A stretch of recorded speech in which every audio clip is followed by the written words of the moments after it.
What is going on, bottom line viewers? It's Mitch here with AC, Dylan, Kevel. They're coming later. They didn't want to be here for my celebration, but AC, he had his Eagles team beat my Patriots last year, so it doesn't really matter to him. But the Patriots advance to the Super Bowl as well as the LA Rams. They will both a rematch of Super Bowl 36. I know it's not the same teams, but it's still Rams, Patriots, Brady's first Super Bowl. We'll get into a little bit of that later on, but we're mostly going to talk about the two games today. Just fantastic football, extremely exciting, all around, just amazing games to watch. And I really enjoyed the Rams-Saints game, and I am not a Rams fan. I'm not a Saints fan. I'm a football fan. And, man, I really love that game all the way throughout. And then I think the Patriots and Chiefs game, maybe I'm a little biased, but I think that one even topped the Rams and Saints game. Like, those two games were phenomenal. Nothing better. I mean, I couldn't ask of anything better from this championship Sunday. Let me know how you guys feel. We really want to hear from you guys. Dilly is here. I don't know if he's staying, but we really want to hear from you guys in the comment section. We're excited. We thought it was great football today. We were talking in the Twitter chat all throughout both games. So we have a lot to talk about, a lot of topics, whether it's that big pass interference call, a lot of the coaching decisions, just the offense, defense, the game plans, just a ton to talk about. And then, of course, looking forward to Patriots and Rams. Let us know what you think in the comments. Also, share this with your friends. Share this with your family. Get it out there. Get this recap going. We're going to be here as long as we can to discuss it. All right, AC, let me know how you feel, bro. How do you feel about the two games today? Do you think it truly was the two best teams that won these games? And did you have a fun time watching it? Yeah, it was fun. I enjoyed both of them. I think for me, the Pats Chiefs had a little bit more on the line for everyone. Obviously with the Andy Reid and obviously the Patriots just being the dynasty. You know, I picked the Patriots. I actually thought I thought the Chiefs played better than I thought they would. To be honest, just one sec. Someone's being a hardo outside with their car or something. I was impressed by the Chiefs. I did think the Patriots defense was going to play better, and when you kind of look at it, I've said it on the pregame, I just thought the Patriots were going to find a ways to win. Tom Brady, the run game was good. I think the biggest surprise was the Chiefs being able to stop them a couple times to keep it interesting.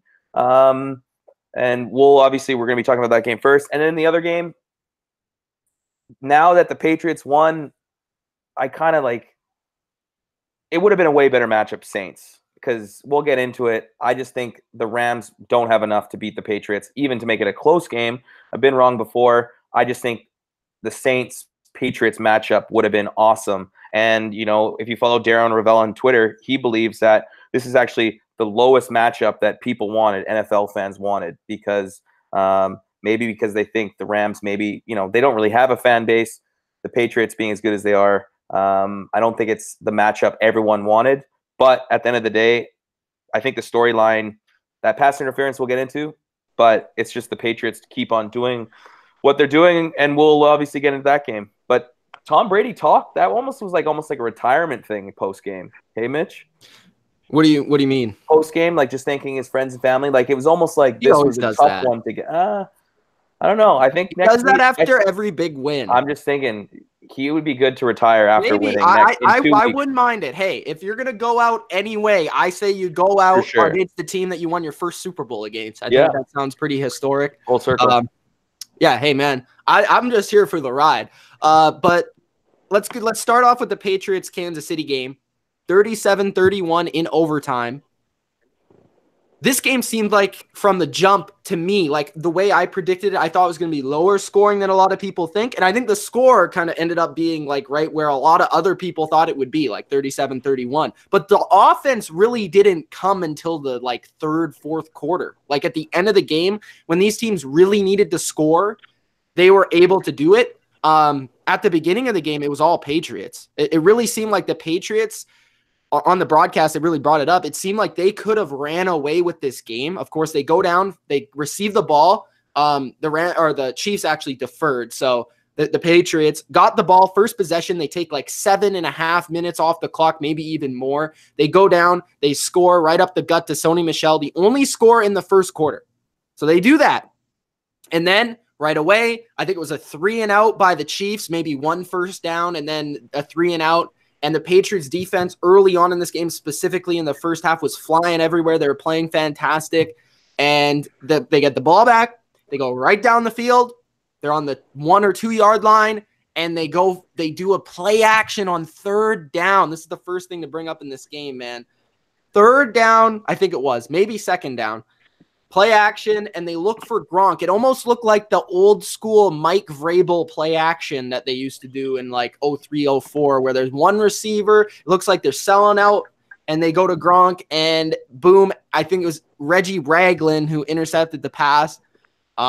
Huge interception for the Chiefs. It really, at that point, if the Patriots would have scored there, I think a lot of people were thinking, hey, man, the Patriots could run away with this game, especially because the Patriots go on again near the end of the first half to go up 14-0. It could have been 21-0.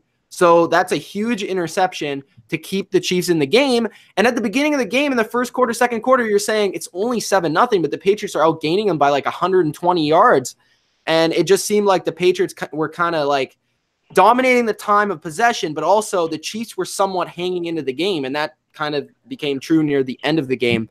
And then the other scoring drive in the second quarter, Philip Dorsett, 29-yard touchdown from Tom Brady. Great double move on the outside. I said it, Dorsett could have been X factor in this game. I think both him and Hogan had a good game overall, and he made a big catch to get that touchdown, beating his defender. I think it was Nelson. I could be wrong. For the touchdown. And Brady put it right on the money. Man, Brady was money today. I think he made a lot of great throws. That one interception was bad. Shouldn't have thrown it, but of course he couldn't see the guy. A lot of times you're basically taking the handoff and throwing it, assuming the guy's going to be open. But as we'll talk about like later in the game, I mean, Tom Brady was on the money. In the third quarter, though, and kind of in that second quarter, I mean, the Chiefs had some drives where they sort of moved the ball. Like they had that one drive where Hill got that really deep play down the sidelines against Crossan and McCourty, and then Mahomes got sacked. It seemed like in the first half there was a lot of pressure on Mahomes, and the Patriots were all over him. Their pressure scheme was really good. Their stunts were getting there. They were kind of confusing him by pressuring him up the middle, but then also containing him on the edge, kind of doing like a loop. And it was working really well, and their secondary was holding up on the back end. And then in the third quarter, the Chiefs come out, boom, boom, boom, couple plays down the field like the Chiefs always do. They hit Travis Kelce for a 12-yard touchdown, and Travis Kelce, you know, he's hard to – they're going to make their plays. I'm sitting there as a Patriots fan. I'm like, yeah, it's 14-0, but they score one touchdown. They're back in the game. They're going to have those drives. They're going to score points. You're not going to hold them to 0. So Kelce beats J.C. Jackson to the inside on kind of like a post and scores the touchdown from 12 yards out. Patriots then score a field goal. Then in the fourth quarter, it looks like it's not going to go the Patriots' way. There was a lot of controversial things happening. The Edelman thing, I need to get your opinion on this, AC. Do you think that was the right call? The punt return where it bounced over his hands, he probably shouldn't have even been close to that ball. But did you think it touched his hands there? No, I don't think it did. But I think there was a couple angles that they had the angles to see that he didn't touch it. So that's fine. And then it goes off his hands, where it's a tough catch to make when someone's hands are like really close to you. It changes your perception when he dropped it. And then to the big story, if this game's over, if Ford is just onside, because then you're talking like Gronk made the drop for the pick. True. And that was actually pretty big. That kind of, you just kind of forgot about it because it was more like, well, Ford's an idiot because yeah, he was clearly offside. Yeah. Oh, for sure. No, that's just a stupid thing where it's what can you do, right? There's nothing. Yeah, and it's crazy because this is the elements of a great football game. Not only were both teams playing well, but they also made some really dumb like mistakes. Like there were some stupid things that happened in this game for both teams. Like there were some pretty bad like interference and holding calls by the Patriots. Like the Patriots had way too many penalties, as they have all year on the road. They still somewhat survive it, and then Brady throws 2 interceptions. Edelman goes right off his hands, That Gronk one would have been the second interception that goes right off his hands. And that's happened to Brady all year. Like 5 or 6 of his interceptions were right off the hands of receivers into the guy's lap. And that Edelman one was huge because they come down and they're right in field position to score. So the Chiefs in the fourth quarter, they put 2 touchdowns up, and all of a sudden they're winning 21-17. And then it seems like, okay, the Patriots offense at this point is kind of stalling. It seemed like, okay, we're going to have to grind away a drive here. I'm thinking in my head, I'm like, okay, your game plan of running the ball is not really going to work now. You're behind, and if they get you one time and they go and score again, like, you guys are going to lose this game. But they get a clutch drive, and that's just basically what the fourth quarter was. It was like one team scores, the other team comes back, scores. And Sony Michel gets a 10-yard touchdown, which I was kind of confused. Don't get me wrong. Why was Burkhead playing a lot more than Michel at the end of the game? I understand he had like 25 carries in like the first like 3 quarters. But at the same time, I think Michel was a lot more efficient in the running game than Burkhead. The only thing I would say would be ball security. Maybe he had something to do. Like, they've seen him in practice more, and not like Michel fumbled this season. It's just maybe they just were more comfortable with Burkhead holding the ball, because a fumble or something, the game's over. And that's all. And I'm not sure if that's true. I think we'll hear about it. And they might not even say that, but I think that would be the only reason. Because that Burkhead touchdown run, all the Burkhead runs that were good, Michel's doing that probably even better. Yeah, but Burkhead did make some like hard-nosed runs. Like, honestly, sure, but Michel has proved that he falls forward, right? Like, for sure. Yeah. But like, I thought Burkhead in this game, to me, this was the best running performance I've seen from Burkhead since becoming a Patriot. Like, he was falling forward, he was getting tough yards. Like that one at the end of the game, like he's like going through a couple people and getting it. But I think what I was thinking was they wanted a guy that it's like, because coming in the game, a lot of people were talking about, okay, when Michel's on the field, they're running it. When White's on the field, they're passing it. They wanted Burkhead in there because of the frequency of running to pass. Like, that whole thing is kind of thrown off. He's a little bit more balanced in that. So maybe that's what they were trying to go for. Maybe they were just spelling a guy that was tired. I'm not really sure. Maybe that was their plan all along. But yeah, so Michel scores, Damian Williams, they go back and score again, which I think that was the drive where Sammy Watkins gets a big play, which in my opinion, clearly offensive pass interference. And so did Bill Belichick think that. What did you think on that play, AC? Wait, the pick play? Do you know that, or is he showing up? Is Dilly showing up that he's online? Dilly is showing up, yeah. Okay. Well, no, I was just going to get him in because he keep on going to me. He hasn't said anything. He's not saying anything. No, he's been waiting. He's been waiting for the throw. He didn't even come to me. What are you talking about? In the broadcast, it was called sorry. It looked like you're typing on the laptop the whole time to try and fix something. I was confused. No, I'm typing to the fans right now because I got nothing else to do at this moment. Oh, sorry. I didn't know. Because you're on your phone right now, right? Yes. I thought you were trying to fix your laptop or something. I am, but that doesn't mean I can't talk about the game. Okay, I didn't know. I just didn't know. I thought he was waiting. He definitely was waiting for someone to redirect to him. That's why I just thought it'd be good to hear from Thank you. All right, Dylan, what did you think of that play? Yeah, I definitely think it should have been called. A lot of these calls in that fourth quarter were like split decision. I didn't know what was going to happen with it. Very confusing kind of circumstances. That play should have been called for sure. I wasn't a big fan of that one, but it is what it is. Were you wearing your Mahomes jersey? I was. Did you immediately throw it in the garbage after the game? No, it's in the closet. No, not in the garbage can. So you realize you're 0-1 as a Chiefs fan. I'm not a Chiefs fan. I'm a Mahomes fan. But as a Mahomes fan, you're 0-1. As a Mahomes guy, I guess it is. But I don't think he didn't take the L on this one. It was the Chiefs defense that took this L. It's what's going to screw them this entire, if they want to continue this big run. I can't see Dylan. Can you see him? No, my phone's been fucking up. I can't really. I can hear you. Maybe just go on audio. I don't know. No, he's back. Oh, he's back. This is good. Here, hold on. I'm just gonna go to audio. If that makes it better. Yeah. So yeah, no, I think honestly, it just came down to that defense. You got to make the plays. especially in that overtime drive. It was so frustrating to watch this defense. Like, how in the world do you expect? You know that they're going to Edelman. The one play I knew that they should have stopped was the Gronk play because you damn well know he's going to the outside. Take a timeout because you know you're not going to win on this one-on-one matchup, and they still won with an easy slant route. Honestly, I know the Chiefs' offense got stopped in the first half, but that's exactly what happened in the Patriots game the first time they played earlier this year. So they were able to come back in the second half, make the right adjustments on offense. It was just the defense failed them once again. Bro, to me, that was big boy football. That was just saying the Chiefs were saying, we don't think you can beat us one-on-one. Patriots were saying that on defense too, and Patriots just a little bit more. They were just able to beat them a little bit more. Like Edelman beat his guy every time. Edelman was tremendous in that overtime. I mean, he's making hard ass catches that a lot of these other guys aren't going to make. And I'm sticking with you there too. Like I'm like, okay, are they going to double Edelman like at any point during this drive? Because I think they did. It was rather like a really poor job of the safety like coming down and helping the corner because he's clearly getting beat. Yeah. And then once kind of Brady saw that they were doing that, he went to Gronk on a couple of those big plays. Yeah. And again, we talked about whether or not Gronk was going to have that presence. He had a good first drive, and then it was kind of quiet. He's always been, like this year, he's been more of that blocking tight end. But now they're focused on, all right, this is playoff Gronk. Let's get him open. This Chiefs defense doesn't really have that answer for him because no linebacker is going to make that tackle or at least stop him in coverage. So, yeah, I was just really confused. But you got to give credit to the Patriots. They were able to continue that drive going, and it's good stuff, honestly. Yeah, so Rex Burkhead wins the game, 2-yard touchdown.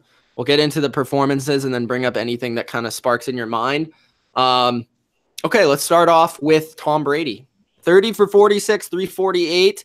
It kind of looks uglier than it was. 1 touchdown, 2 interceptions, and a 77 passer rating. But in this game, Brady got the ball out quick early on. They were kind of doing this old school, like, split back offense. It looked like 1985 like 49ers offense. They had a lot of that going on, and then later on they kind of transformed their offense into the traditional like shotgun, we're going down the field sort of stuff. So this was a very diverse attack by the Patriots. I got to give credit to Josh McDaniels first off. Always when I talk about Tom Brady, you got to throw in Josh McDaniels because I think he had another great game plan in this game, running the ball, passing the ball. And Tom Brady just later in the game went to his guys, and even the guys that he doesn't necessarily are his go-to guys like Hogan, Dorsett. These guys stepped up, especially Hogan later in the game, which I've been very critical of Hogan. But Tom Brady, I thought he was very accurate today. Made a couple big boy throws, took some hits. Didn't really have much down the field, which you're not going to see much of. I mean, in the overtime fourth quarter, we had some big like 20-yard plus gains to Edelman. We had that Dorsett touchdown, but most of it was a lot of man-to-man press coverage from Kansas City, and we just saw Brady pick the best matchup and go to that matchup every time. And I think he did a great job at the line, putting them in the right play early on in the game, just being unselfish and kind of switching to that run play and running it on third down or whatever it may be. I think Brady did a great job of just orchestrating this offense and doing what they needed to do to win. And of course, saw his great clock management and clutch ability at the end of the game. We'll start off with Dylan. Dylan, what did you think of Tommy tonight? Yeah, it was definitely – I think the biggest thing was that when the Chiefs were able to get a little bit of pressure, try to focus on getting Tom off his game, they were able to make some plays. But when he had time, when he had just even a couple more seconds to get this play off, he was able to be efficient. I know the stat line isn't very pretty, but overall he made the throws. Both interceptions were off the, Gronk and Edelman's hands. So, again, the case of interceptions on the stat sheet for Brady this year have been mostly his own teammates. But just the efficiency. Again, this is what Brady does at the most clutch times. As soon as the Chiefs scored with 2:03, I'm like, you're going to give him too much time. You're going to give this man too much time to go down the field and score. He did. And then in overtime, when he got the ball, I'm like, good luck, Chiefs defense. You haven't had much opportunities to stop them. I guess you've had the opportunities. You just haven't been able to finish them. And Brady, again, going to his guys, trusting them with the game on the line. Edelman, give credit to him. He had that really bad interception, forced the interception because it went off his hands, but was able to get it done in the clutch times, clutch moments. And overall, the stat sheet's not going to say it, but if you watch the game footage, it was a pretty good Brady performance, and I think it was one of the better ones he's had all year. AC. Yeah, no, it was great. I agree with getting pressure because, I think obviously if you're looking at film and obviously the Rams were watching that game, that's going to be huge because I don't know. Did Jones come back in after he got injured for the overtime in the final drive? I don't think he did. He got injured on the final drive. I don't think he came back in. I would have to look at the film or something. No, for sure. Because I was just looking because I'm like, that was a big loss, especially down near the goal line. Because that's a poor job by CBS because they should be on that, to be honest. Yeah, because obviously he's a Pro Bowler, right? Like he's up there. Yeah, he's all pro, I think. Yeah. Yeah, I think he was good. He's gonna make the throws. I don't think he's ever he's Tom Brady. He's gonna make the throws, right? For you to beat Tom Brady or for Tom Brady to have a bad games, you have to have very good defensive athletes, individual athletes, and you have to get a pass rush to even have a chance. He still can beat those guys, but if we're looking at this, I think most people thought that it was going to be, if the Chiefs did win, they would have to outscore. And I feel like it felt like more of a low-scoring game than obviously the final tally was. But you know what I mean? Because I guess obviously with that one turnover, it felt like it somewhat still was a low-scoring game. So I think the Chiefs, they did a decent job, but they still, in crunch time, they didn't have the pass rush or the defensive back secondary they didn't have the to keep up with the Patriots. And you know what? I thought they did a good job, but they did a good job when the Chiefs weren't scoring, right? If you look at that first and second when it was just 7-0, obviously they let the late touchdown late for 14, but still, I thought in the first half they actually played. If you told me that the Patriots would have 14 or 7 points with 2 minutes left, I would be like, wow, the Chiefs defense that's awesome. That's what the Chiefs want, but the Chiefs couldn't score any points. And I think that hurt them. Obviously they ended up coming back and then it just became a shootout. But with bad defenses like that, over time, you're going to get burned. You're going to get beat. But I think you can even say the same with the Patriots. I thought the Patriots had a great game plan, but over time in a 60-minute game, you start falling off a bit. But I don't think it matters when you're scoring that many because I still think the way that the Patriots scheme, I don't think they have the athletes too. Obviously they're very talented, better than the Chiefs, but I think the way they scheme makes them better even against top-end offense. To me, the Patriots defense, it was more about I was thrilled with the first half performance because I'm sitting there, I'm saying, again, Kansas City's an offense in this modern NFL. They didn't score less than 26 points all year, especially at home. And then like the way the Patriots defense played, I still, even though they didn't play well at the end of the game, they played well enough to win this game. It was a complimentary game. They won the game because of some of some of the plays they made in the first half. And eventually you knew you were going to have to score over 26 points to win the game. And they did. And of course you got 6 of those from overtime. But I just looking at this, going to the ground game, Rex Burkhead, 41 yards. Again, I think the 41 yards were kind of grinder yards. The Chiefs kind of adjusted really well. Give the coaches, especially defensively, a lot of credit.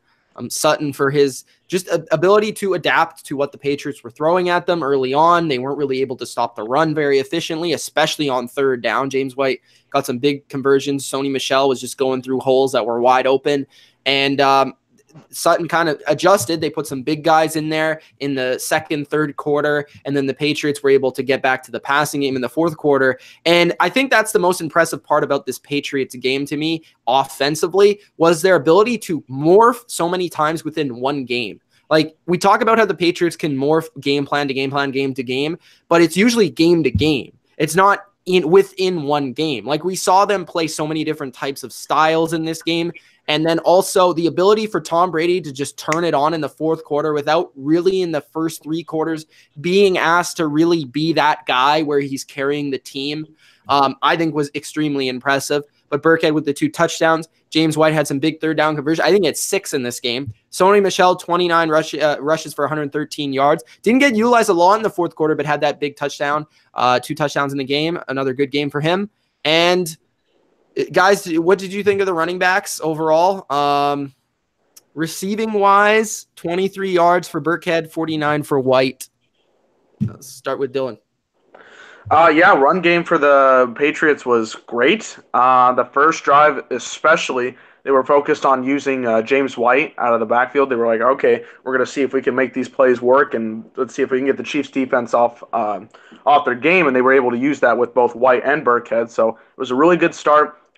Michelle was able to continue his rushing game for most of this game. I know fourth quarter he didn't get a whole lot of rushes, but he did score the most important touchdown. So that was key.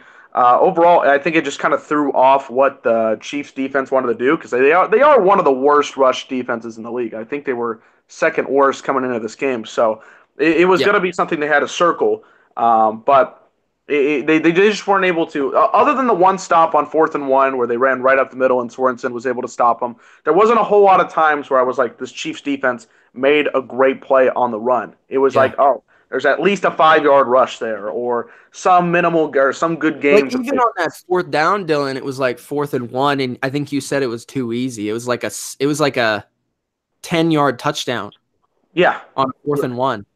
Yeah, it was like that one separation. I mean, it was going to be like they wanted it to be right in the middle, and they're like, okay, let's just get a B gap, and boom, there's a straight. And of course, Patriots running behind, their two best run. They were running behind Devlin and Gronk and Mason, so it's going to be tough to stop. Right. But you need to make a stop because, like, we brought it up on before. I had a stat. I don't remember exactly what it was, but the Chiefs were the worst first down run defense and the worst third down run defense. Yes. Yeah, I remember you. Yeah, you said on the preview. Yeah, that like showed up huge, especially early in this game. And it was like on that particular run, it's like, okay, you give them the first down. It is what it is. But, like, you just left them the widest of holes to run the easiest touchdown. So it didn't look like the Chiefs defense was able to create any good plays on the run game. And, yeah, it just good stuff from the Patriots running backs overall. Burkhead, like you said, grind yards. He was able to continue rushing downfield and get those extra fights for a nicer gain, for third down situations and stuff like that. So that was good. Patriots receivers you brought up.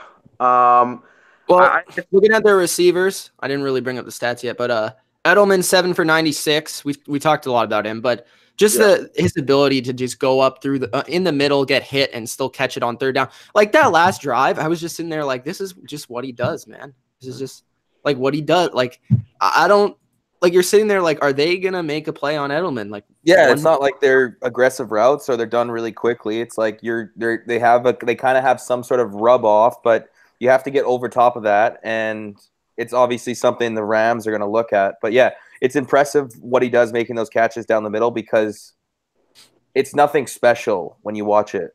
You know what I mean? Like, it's just literally one cut, and he's quick, and he finds zones, and he's smart. I don't think it's really, like, athletic. Like, he's so much quicker than anyone. I just think the way the play's designed. I think it's half and half. No, but I think the way the play is designed and his ability to know where to be, where's the best spot, where's the defender, where can Tom get it to me, is awesome. And those throws were on the money every time too. Yeah, I think there was one where Edelman, it was like a huge third down, and Edelman caught it like this, which was like a crazy catch. But a lot of people were actually talking about it after the game. Dylan, what do you think of this? Edelman for Hall of Fame. For Hall of Fame. That's quite a thing right now. But the thing is that Edelman's had the clutch factor. There's always some guy, some receiver for the Patriots to be clutch, whether if it's Amendola or in this case. Well, Edelman. Think about it. And the case is, he's the second greatest playoff receiver of all time. Mm-hmm. That's the case. But the old school guys are gonna not like that he got suspended for PEDs. I guess, but I know what I'm saying. In baseball, it's taken forever for guys that broke records. Like baseball's different. I think NFL it's just more accepted. But I think the thing that you could say there is he's had one of his best seasons and he's been clean all year. No, for sure. No. I just think that's probably in some old school writer's mind, right? I think it was a tough case to make, but if Edelman and the Patriots do go on to win the Super Bowl this year and he plays another good game in the Super Bowl, I think there's a pretty good case. I think there's a decent case. I would say too, you'd have to see him play without Brady. The hard thing is he's like 31 now, so like No, I know, but like, is Reggie Wayne a Hall of Famer? Like, look at his numbers. Yeah, I think he's going to be. You think he's okay? Okay, then that's what I would. That's who I would kind of compare him to. No, I'm saying, but obviously Edelman has more of the playoff numbers. Reggie Wayne having more playing with a great quarterback season numbers. But I would say they'd be on the same. So if Reggie Wayne gets in, I would say Edelman gets in because that kind of sets the bar for me. Like Reggie Wayne needs to get in before Edelman, in my opinion. The thing about Edelman, but like Reggie Wayne doesn't have like really any great. I mean, he has that one Super Bowl performance, but Edelman has countless playoff performances. But then again, too, but the Hall of Fame is about it. It is about the playoffs, but when has a skill, I feel like it's more quarterbacks is Hall of Fame. You look at the quarterbacks for the Super Bowls for the Hall of Fame. When has a skill position guy got in because of what he's done in the playoffs and not a long resume of 10 years regular seasons stats? The thing about Edelman is like that. He's been hurt a couple of times for like seasons. So that's really hurt like his overall statistics. So like when you're looking at his regular season numbers, they're not going to measure up to a Hall of Fame guy. But that's where the case is going to have to be made if he's going to get in about the playoff success and the big moments, and can you write the story of the NFL without Edelman? Because remember, he had one of the greatest catches of all time in the Super Bowl. So I mean, it's hard to really say. We'll have to see when he retires. But I think it's interesting now. I didn't really give it any like thought even before this game. I was thinking, people were throwing it out there, like Nate Burleson was saying it. Yeah. I was like, no, that's a little bit of a stretch. But then when they get to the Super Bowl again and he plays like this, I mean, maybe. No, and at the end of the day, they don't win this game without him at all. And he easily could have been like the opposite GOAT, the negative GOAT, right? Like those two plays, all of a sudden they lose. They're talking about that. They're talking about that drop that turns into points, right? Obviously, it didn't go that way, but yeah, they don't win that game without Edelman, and he's going to be huge too against the Rams. But in this one, he was good. How about Gronk, guys? I mean, everybody, including myself, have been talking about, okay, Gronk's not quite the same guy. 6 catches, 79 yards. Had some big catches in big moments, like just huge catches. How about him in this game? He had a huge game today. It was great. I mean, the first thing that I've noticed in obviously in the regular season, he's been able to be a great run block tight end, and he's more focused on that this year than I think any other year. And that's why it's kind of been like, okay, it's okay not to see all the greatness that he's had. But in this game, they're like, okay, we're going to target him more. We're going to focus on him more. We know that we have the right matchup for him. And again, when you put him on the outside, no defense has had the answer for him. You got to put something on him. And he's not going against no bum. These are linebackers though. He's beating Eric Berry one-on-one. Yeah, it's Eric Berry. Like, you got to put 2 men on him though. That's just if he's going to the outside. I love Eric Berry. He's a great player, but like that's just it's almost impossible task to ask somebody to do because you're going left like a basketball player trying to catch a one-on-one with as big of a dude as Gronk. It's almost impossible. He turned back the clock today. He definitely had his biggest game all year. Not stats wise. Not stat wise, but yeah. No, like blocking. Yeah, he still does it. Man, some of those replays when you're watching him run routes and like there were a couple ones that were overthrown. He is not the same. He needs to be. You need to put it right in his bread basket. Besides the jump ball, but I'm just saying those slants are more to do with the throws. He's not pulling off like in crazy routes anymore. He's not doing it at a very high speed. But he's making crazy catches though. For sure. And I would say that jump ball, which is vintage Gronk, which he doesn't have to be fast on that one. And then that slant was an unbelievable throw. And Eric Berry went the other way. I'm just thinking down the road, he's still just not the same. He's not. No, he's not. I'm not saying that, but I'm saying he kind of had a vintage performance today. Yeah, and he blocks too. But for a long my god, the guy is not even a comparison to any tight end in football in terms of blocking. The guy is blocking Justin Houston one-on-one on some of these plays. And D Ford, like, are you serious? We saw Jarrell Everett tried to block Cameron Jordan today. And that's a big part of why the Patriots offense this year down the stretch has been successful because of him and Devlin. And Devlin's doesn't, I don't know, maybe he had one catch in this game. One catch for 9 yards. Yeah, But for a first down. Great. He had a great game. The offensive line, they're not going to have stats, but I thought they were great again today. I think the offensive line from the Patriots has probably been the most underrated all year. First pass blocking efficiency. They played in clutch moments today. Justin Houston, D Ford, Chris Jones, didn't really hear from him today. Some of that's Tom Brady, but some of that's the offensive line. They were fantastic along with those playmakers. And I got to give credit to Chris Hogan because I've been on him all year, but he did make some big catches. So let's go to the offense of Kansas City, and then we'll go to the defense. So Patrick Mahomes, 16 for 31, 295, 3 touchdowns. Don't worry, guys. We'll get you in the chat after the first recap, and we'll spend a while on the chat, and then we'll go to the next game. Mahomes, 16 for 31, 295, 3 touchdowns, sacked 4 times, 2 rushes for 11 yards, 117 rating. Numbers look pretty good, but I think he had some really electric big plays, which of course we're going to see from Mahomes. He also had some plays where he was missing some guys. He also had some plays where, he only completed 16 passes of 31. So it was near a 50 to 52 completion percentage, something like that. So what do we think of Mahomes today? It wasn't his best game, but he did make a lot of plays. So where do you guys stand, Dylan? The first half, you could clearly see that there was not a lot of opportunities for him to get down the field. It was just there wasn't enough time for these big electric plays that they wanted to do, which I thought was the wrong game move in the first half. You need to go short, 5-yard kind of plays. Don't go deep because it's very early on, and the Patriots are going to look for that kind of play.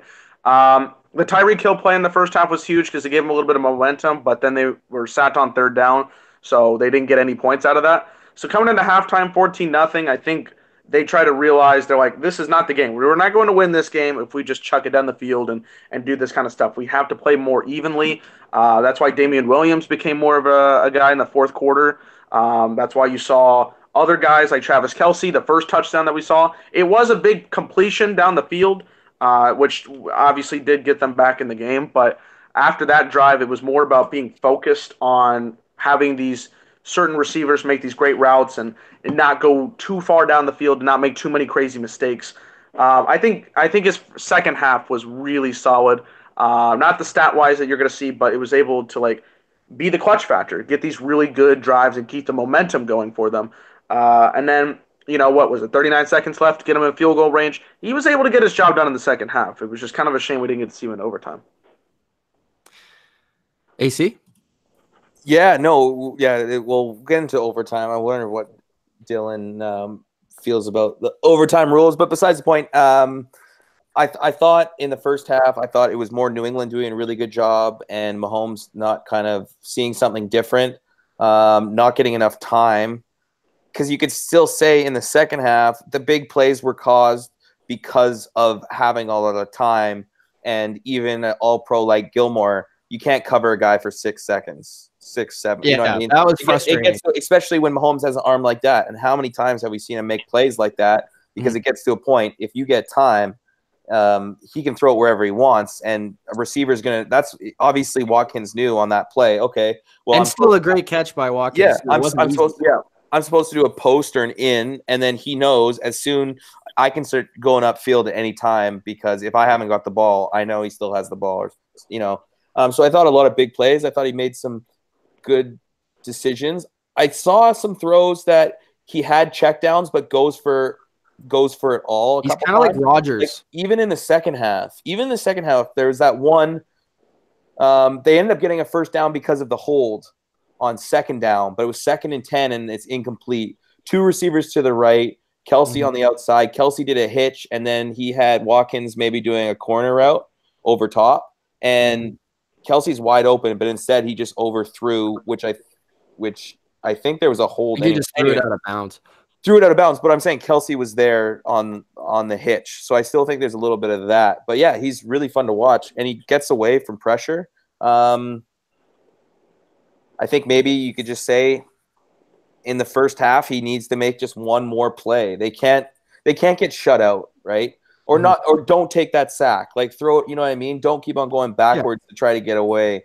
I just think even how great the game was, you cannot, and it's not just Mahomes, you cannot score 0. And it was Pats defense as well. But you can't score 0 points in the first half and expect to win the game. Yeah, this is why I was kind of like at the beginning of the playoffs, I was kind of thinking, okay, if we go to Kansas City, it's going to be tough. But then the way the Patriots secondary has been performing down the stretch, I think this was probably the only secondary in AFC that could have like matched up reasonably well with this offense. The guys, you look at their receiving numbers, like the guys that usually make the plays. Kelsey, 3 for 23 and a touchdown. Hill had 1 catch for 42 yards. The guys that made the plays were Watkins on a couple scramble plays for 4 for 114, and Williams had a big game, 5 catches for 2 touchdowns and 66, and one was a screen pass.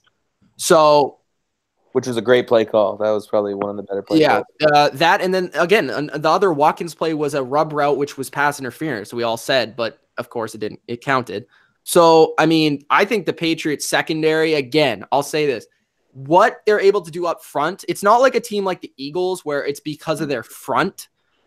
It's the opposite for the Patriots. It's because of their secondary why they're able to do the things they can up front, why they're able to send, cover 0, or they're able to like do all these different stunts and throw some extra guys at the quarterback. And that's why it was frustrating Mahomes, because even when he has time, he's holding the ball forever and nobody's coming open till the last second.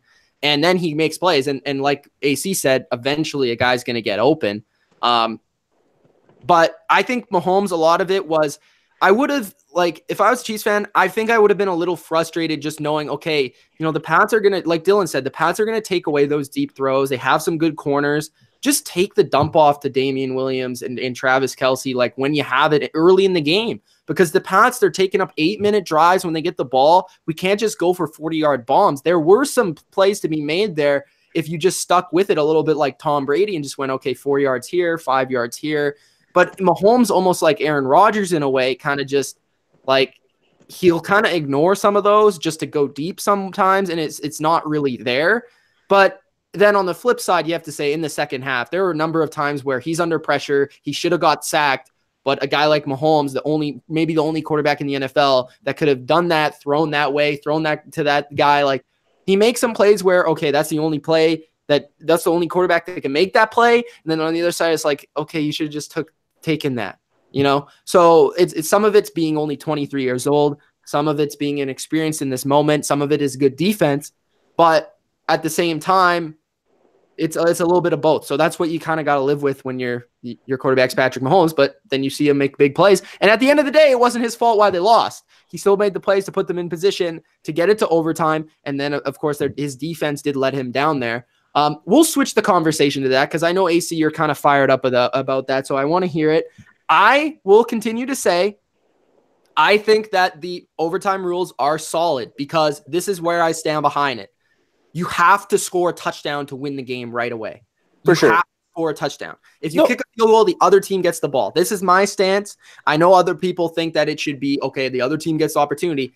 I like it in another way as a fan. As a player, I like it because you have to score a touchdown. As a fan, I like it because there's still the sudden death element to it, so it's exciting. AC, what's your opinion on it? My biggest thing, and I totally agree with you in that aspect, but I would say some teams are built where they're an offensive team. They're not built. Their defense has to make plays during their 60 minutes, but they're built because they're going to just score more points that obviously like we saw with the Chiefs. And I know you're not saying this, but I just wonder if it was on the other way around. If you're the Pats, you're scoring. You're letting up everything. If all of a sudden Chiefs win a coin toss and go down and score right away, I think a lot of Patriots fans are probably having that same conversation, being like, and to respond to that, Tom Brady didn't even get a chance. To respond to that, I wouldn't say that because I think to win this game, to go to the Super Bowl, you need a balanced team. So I think, but I would have said, I agree with that. If we would have lost it overtime because Mahomes goes down and scores a touchdown, I'd say, hey, their offense it was too good. And, But couldn't you see a way, wouldn't you mind if you were on the other end to be like, okay, well, now Tom Brady's got a chance? I like it. I like it the way it is. I'm saying, no, and I'm fine with that. And it's the rules. And I think more often than not, that team wins by kicking a field goal with creating a turnover. You have to, but I'm saying when you're an offensive team, and I know I get the balance thing, but you're an offensive team and you lose the coin toss More I often don't than think not, you should just win the game because you're an offensive team. I think you should be able to play both sides of the football. I totally agree, but you're only playing one side of the football in that scenario. You're not playing both sides of the football. Yes, you should be able to, but you should be able to get a rebuttal, which I'm saying is that's Texas shootout. Texas shootout, I think, would be more even. It's not perfect I either. also don't like the Texas shootout in the NFL because it's too easy. I think defenses are better. That at least it's like you can make some decisions. If you think you can't keep up or something, you can go for two. You know what I mean? It can get a little more entertaining and interesting if you did that. And you know what? You don't have to do the regular Texas shootout where you start at the 30. You're already in field goal range. You could do something. Maybe you start at the 50. You know, and do it that way. And I think it will change.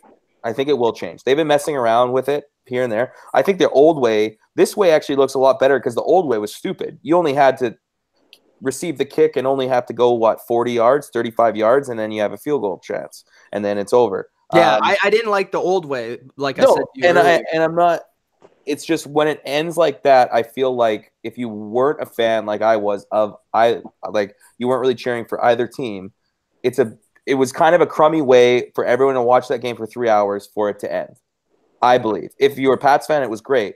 But I still think for everyone watching, I would like to know what the chat would say. I think it's just up to the defense. No, and I agree. I agree. And it should be. And those are the rules where it's like that. I think you could have other rules to make it so at least your offense has a chance to win.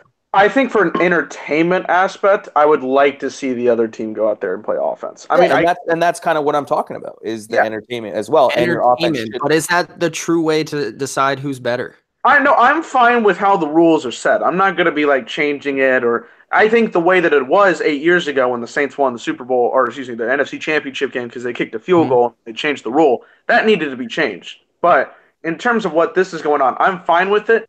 I just was like, damn, it would have been great to see, Brady led this touchdown drive. Can we see another one go through? Something like that. But it's not going to change. Hey, maybe if it's you start the ball like a normal drive.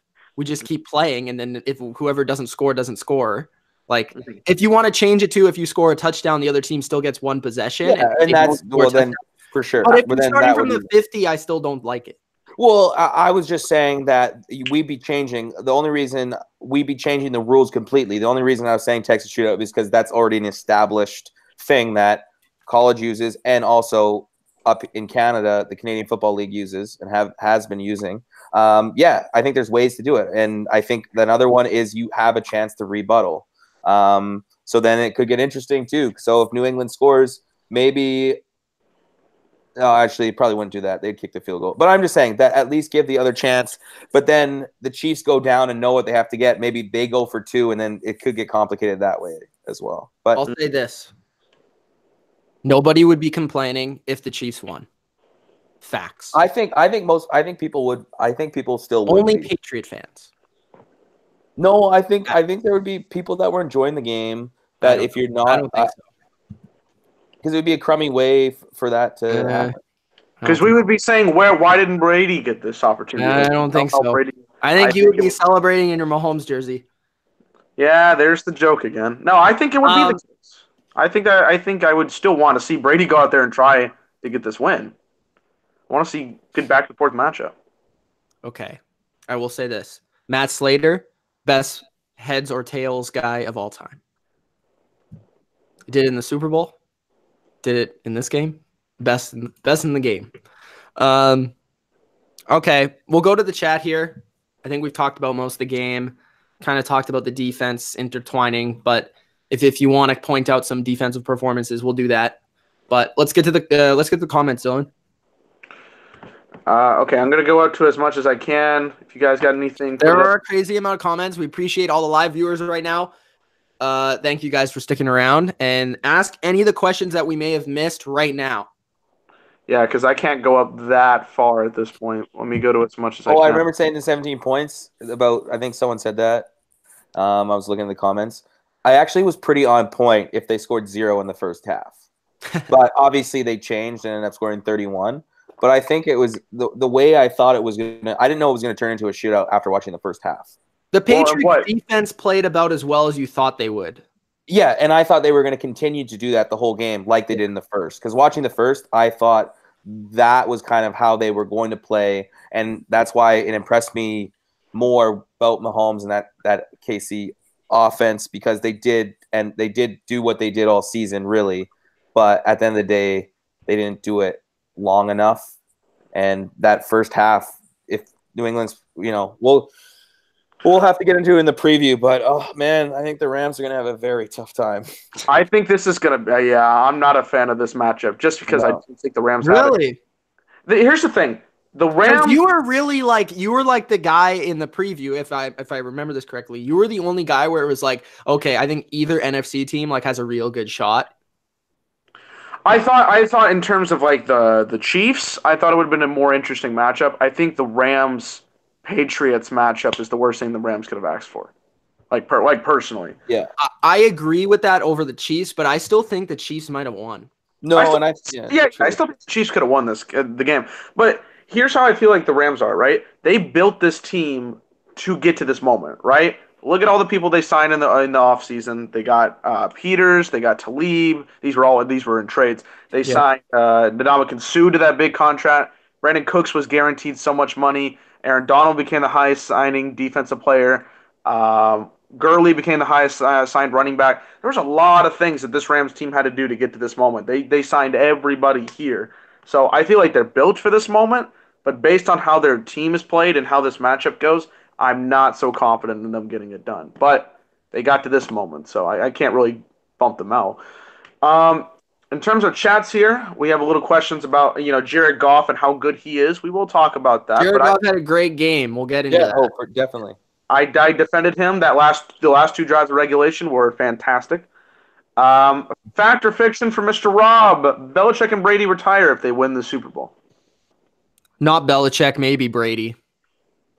I'd say 40% chance Brady, 35% chance Brady retires. 35. That's an interesting number there.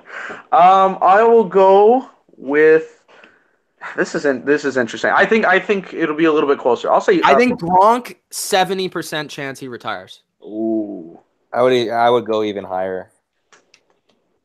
You're almost betting on it. Yeah, I would say I think he's 80 to 90% retiring.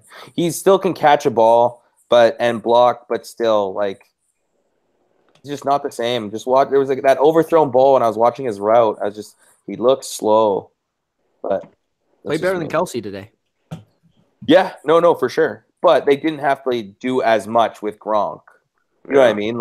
It was just Barry covering one-on-one, and it burned them on two big plays that pretty much cost them. Barry. Just a Hall of Fame safety. I will. No, but come on. We're not talking about. We're talking about Barry on the tail end of his career that has played 2 games in the last 2 years, 2 seasons. Yeah. Right. That's a little. Obviously, the funny thing is, great. I love Barry. I just think he's kind of on the tail end of his career as well. But he still should have been good enough to cover a slow Gronk. Yeah. The funny thing is I'm looking at the Patriots stats on defense, and I'm trying to think of one defensive player that played bad. Jackson had some penalties, but I still don't think he played bad. I would say Crossan, Claiborne good on that. Claiborne on that contain, that was his fault on the. Okay, there were some plays where they were bad, but as a game. Well, that's exactly what happened the last game too with this matchup. The Patriots had a good overall game. I would say though the defense played way worse last game. Yeah, they did. They let up big plays last game. They let up huge plays. This time it was more penalties became their issue more than anything else. But unfortunate field position. Let's see what we have here. Saul Marco says Gronk was a shell of himself until today.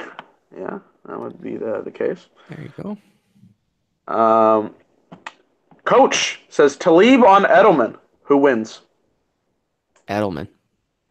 I don't even think Talib will cover Edelman. Yeah, it'll probably be Roby Coleman because he's a little quicker and smaller. I think if Edelman's playing a lot in the slot, and the thing about Edelman too is they did a great job today of getting him free releases.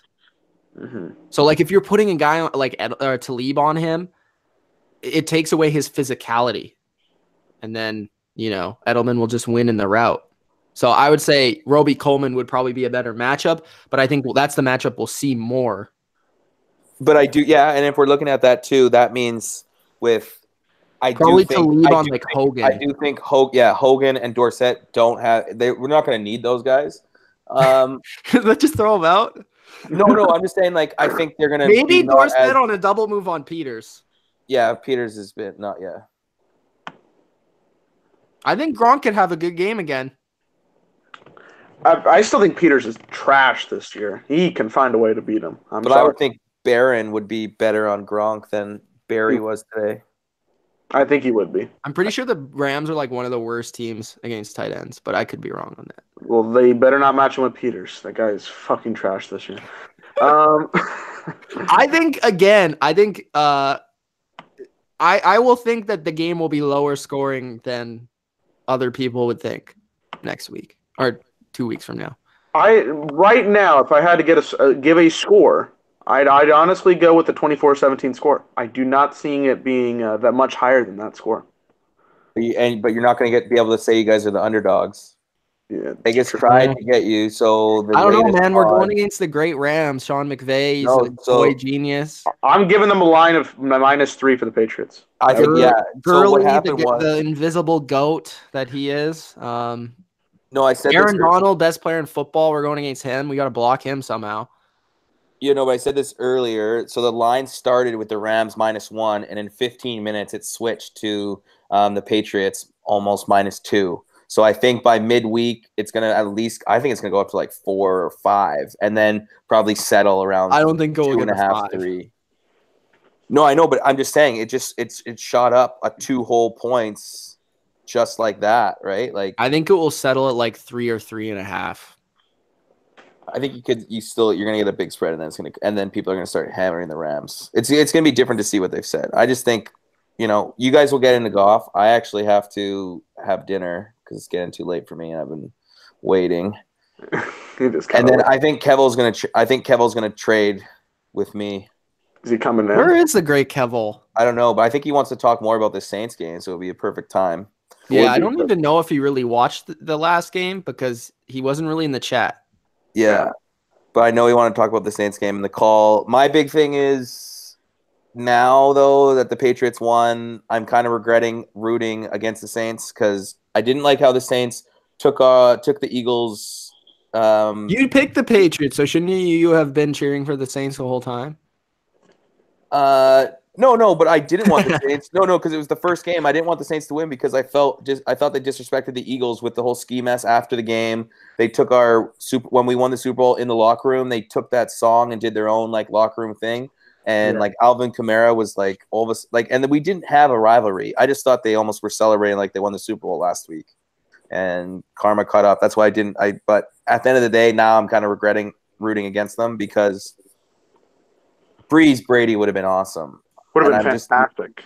It would have been. That's the Super Bowl, like in terms of a matchup I wanted, but also in terms of a Patriots fan, I would have rather played the Rams. Yeah, you rather played. I think the better game would have been Saints Patriots. Yeah, I'm not saying the Patriots are going to beat the Rams, but I'm just saying like I preferred playing the Rams over the Saints. Even though at the same time, I don't think the Saints looked very good in that game. Of course, they lost the game. I think their offense has been supremely overrated. We'll get into that. We'll get into it. I think the thing is that what we had Rodgers, Brady taken away from us because of the NFC Championship game a couple years ago with Matt Ryan. I feel like we're just losing on these quarterback matchups. Like it just kind of sucks. But of course, so MVP again loses. Yes, but didn't make the Super Bowl. That would have been even bigger. No, question. I mean the MVP doesn't win the Super Bowl, which is like another year. Well. Again. Next year will be 20 years since the last one. So, I mean, Jesus. Somebody's got to do it one day. Dak Prescott next year. All right. But, it's going to be good, and I guess we'll do some preview stuff. Maybe. Any final words? No, but that was a great day. And you know what? For being a Patriots hater for so long, I've cooled off on that the last couple months. At the end of the day, it's tough not to just be like, you know what the heck? I'd rather have one fan base that's like arrogant and wins all the time, then if a new fan base won every year, it would probably be pretty annoying. So just accept it, whatever. You guys have your fun. You guys are great. And that's about it. Yeah, no, it's fun. And I'll be somewhat, actually, because of the Wentz thing, I don't know. I think I'll be cheering for the Pats. I think just like, let's just get it over with. Brady retires, and then let's just get whatever. it over with. Get it over What with. happens if they win? You guys are the best. The whole game, and then everyone's like, "We're back next year." No, then whatever. We'll deal with that next year, but it's fine. Right. It's actually making the Eagles Super Bowl win look even better if they win. Because in between, we were the team that beat them. Robot Guy says AC to go. We love you, AC. So on that note. Yeah. Oh, and go skill. Eagles are arrogant as hell. No, I'm not even. That was like the most sincere thing I've said, man. Come on. Yeah. Patriots, bro. It's come a long way. Still not done yet. Ever. Forever. Never done. Yeah, never done. Never quit. Stopping. Underdogs for life. Underdogs always. Take care, guys. Enjoy the rest of the review. Peace. Peace. All right, Dilly Vanilli. Let's get to some comments. I feel like we're mistreating this great bottom line view fan base. We have so many comments. And if you guys are new and you never subscribed, like if you're just in here, subscribe. Thanks. Yes, absolutely. We need to have a pop-up bar right there. There's a comment saying Breeze choked? ? Overtime drive, maybe. I'm going to say this. Okay. Breeze has hindered their offense. Explain. His deep ball has not been there at all. No. Their whole offense has been within 20 yards. And I think that has been a big reason why the Saints have looked bad the last couple of games. Even like since that Cowboys game, I think the Cowboys really, I think you should feel proud. They really unlocked the Saints offense. Yeah. And since that point, you think about it, the Saints offense has not been great. Their defense was good in this game, I thought. And I think, Breeze wasn't bad. I'm not trying to say that, but I think some of the play calling and some of the approach of the Saints was because they know that they're not really a downfield team. Mm-hmm. So a lot of his completions are really under 26 completions for only 249 yards. And another thing, which is the big point I want to get to, I was saying this before the game, into the game on Twitter. If you follow me there, at Mitch Milani, cheap plug. I mean, you're counting on Ted Ginn to be your field stretcher, and he's your third option in the passing game. If it's not Michael Thomas, if it's not Alvin Kamara, it's Ted Ginn. Where you go? It's no one. Really? Well, that's in theory. That's what it's supposed to be. Yeah, it's supposed to be Ted Ginn, but are you going to count on Ted Ginn to beat guy one-on-one? Any team that could play man against the Saints. That's why I also after that game, I'm like, man, the Patriots defense would have played really well against the Saints. I believe. Kamara might have been a little bit of an issue, but those receivers would have been locked up, I think.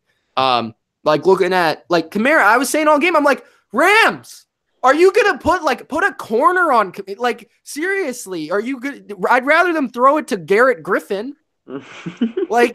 Garrett Griffin, even Austin Carr, Josh Hill, Traquan Smith, invisible. You're throwing it to a quarterback, Taysom Hill. Besides Michael Thomas, who they're doubling all game, they did a great job. But then you're putting a linebacker on Kamara, their second best receiver. I know he's a running back, but he's their second best receiver. Yeah. That to me was a flaw in their game plan by the Rams, and the Saints took advantage of that. I give them credit. But at the same time, that's the only thing they had was Kamara. And they're going to have to focus on getting somebody on White if the Patriots want to focus on that. Yeah. And the thing about the Patriots, you actually got to cover more people. Yeah, so it's going to be an even more difficult position. For me, it was what was it? That one throw, I believe it was in the end zone to Arnold, where he just, I don't know if that was the deep throw that I'm talking about. Which one? I can't remember. The one where it was incomplete. Are you talking about the one that was incomplete down the field where he almost caught it, but he dropped it? Yes. I think that was Arnold. What about that play? Maybe it wasn't that one. There was one throw, and I can't remember what it was at this moment. It was all on you're talking about the Drew Brees kind of throw down the field. It just hasn't been there. No, it hasn't been there at all, and he hasn't really been accurate with it either. Because think about it. when you have what I've seen more is like 3rd and 13, you're going to Michael Thomas. It's in the middle of the field. It's more than anything else. It's going to be Michael Thomas. You take that away, okay, Alvin Kamara might get the screenplay, whatever it is, but then it's like, is Drew Brees going to make this throw to Austin Carr or Kevin Kirkwood? Exactly. Like, where was he today? That's why, like, before the season when I picked the Saints to win the Super Bowl, which I did, one of my big things was Cameron Meredith. Yeah. Like, was just them having, like, another guy, and he's been on IR. But it was just, like, them having another guy to go with the ball. And I felt like down this stretch for the Saints, that has been their biggest flaw, has been there's not been another option besides Michael Thomas. And when you have a pretty good corner that's physical and big like Talib, that's a good matchup for Michael Thomas. That's going to be tough for him to win consistently. And even a Rams secondary that's looked pretty bad looked pretty good today, thanks to the Saints, I thought. I hate to be this guy and bring this name up, but would a guy like Des Bryant have changed anything? Maybe on like some contested catches, like because I think maybe it brings in like okay, we're gonna focus on Des so somebody else can get open. I mean, I don't know, because Des isn't really gonna like. I think what I'm looking for more, Dylan, is like not just like a deep threat, but like a guy that can just win one-on-one. Like even like a shifty slot guy, like a even Beasley. Yeah, like a Cole, definitely like a Danny Amendola. Because Beasley in 3rd and 6, that's your go-to man, 100%. But like back in his day, which I guess isn't that long ago, Dez was making one-on-one contested catches. I think you could compare. He is sort of like Michael Thomas. Yeah, I think that we're seeing like an early version of what Des Bryant was.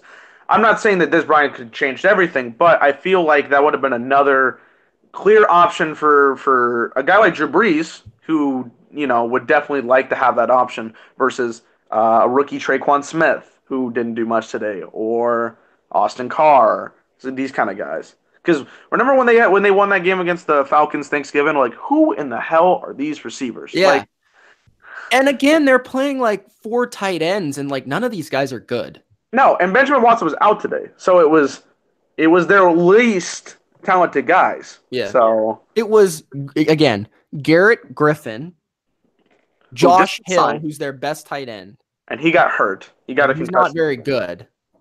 And Taysom Hill. And Arnold, I think, is his name, right? Yeah, Arnold. And like for me, the Saints' whole offense was scheme. Like it was all like, okay, we're gonna get this guy. Like it was all Sean Payton to me. Yeah. Like it was like, okay, we're gonna get, Kamara matched up with this guy, or we're gonna run the screen pass, or in the red zone, we're gonna run that play to. A lot of it was screens and like different sort of stuff like that. It was just all scheme to me. Well, because I feel like playmakers. Well, and once you say scheme, I feel like that was the goal because they knew Drew Brees couldn't throw that deep ball.